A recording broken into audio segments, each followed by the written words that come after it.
San Francisco de Paula, ermitaño, 1416-1507, fundador de la Orden de los Mínimos, memoria libre, 2 de abril.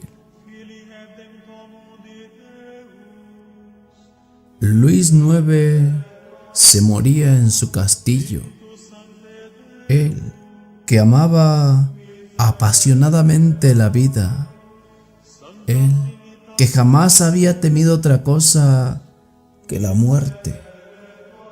Nadie pronunciaba impunemente en su presencia el nombre de esta pálida turbadora de alegrías, y sin embargo se moría. Se moría a los 60 años, cuando podía conquistar nuevos reinos y ganar tantas victorias. «Sálvame», clamaba con acento de desesperación, dirigiéndose a su médico, y se hacía su esclavo y le daba 10,000 escudos cada mes a cambio de una palabra esperanzadora, de una promesa engañosa.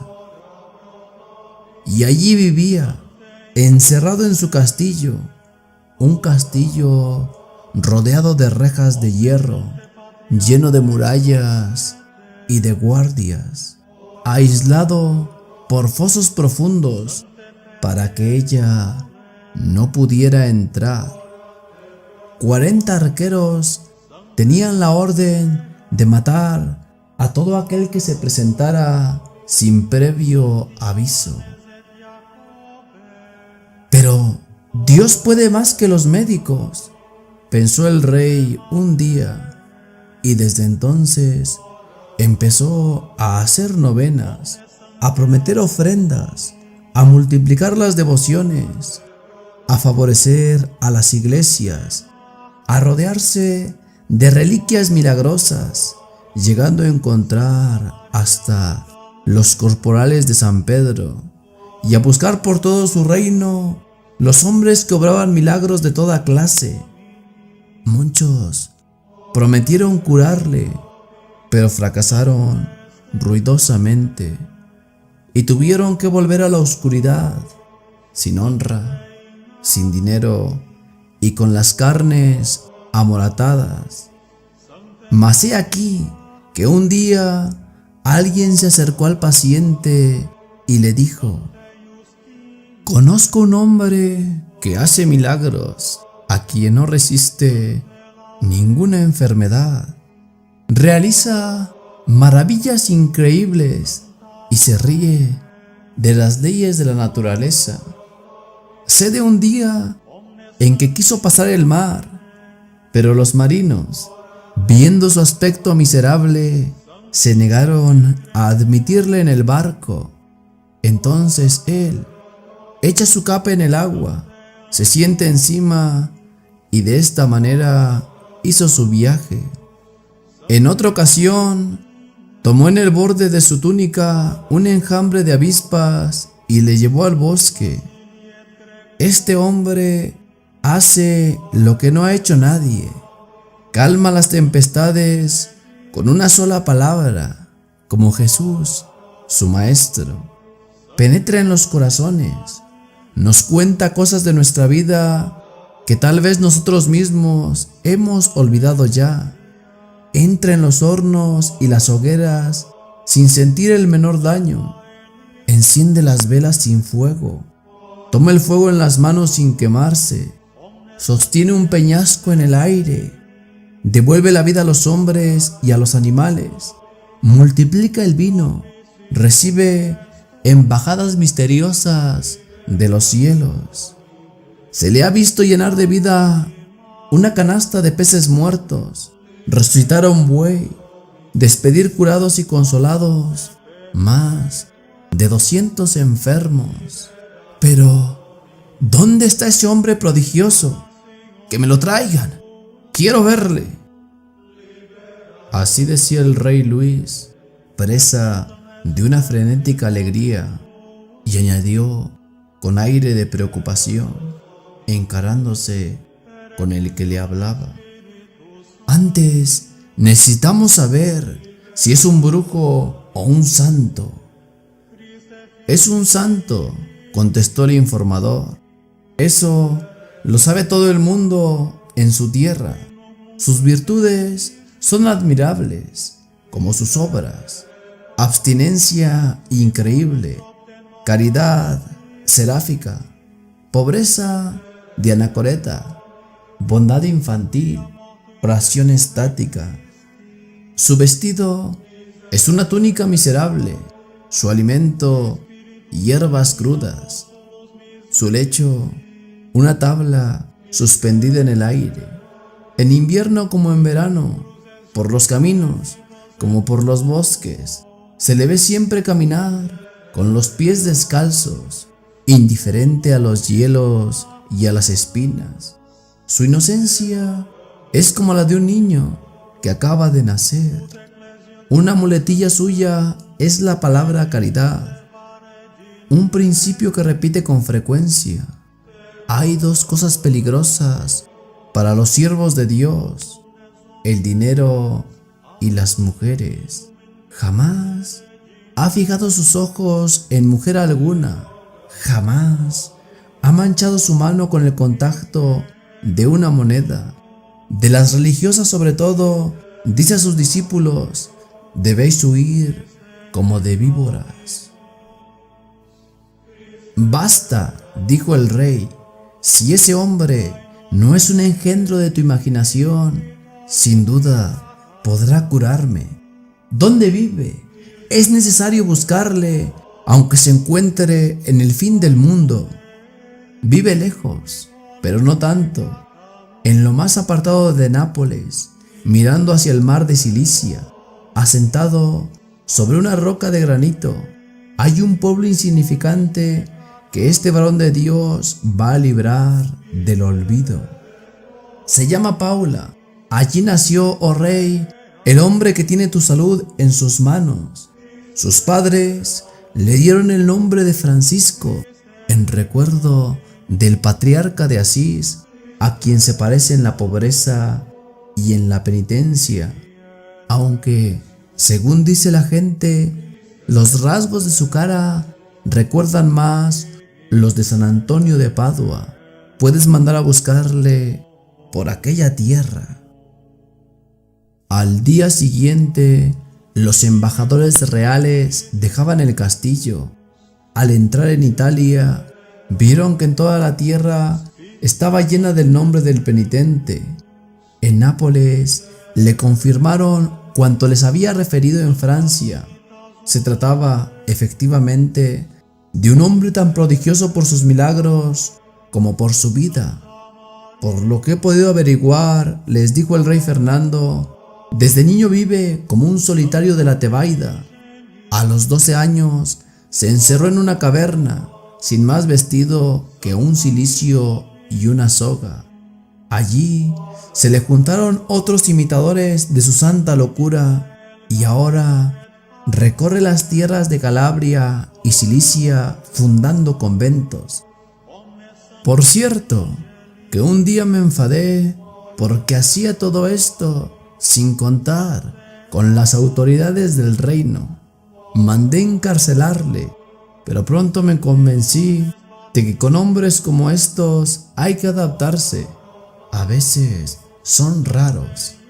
Me temo que no vas a conseguir llevarle a Francia.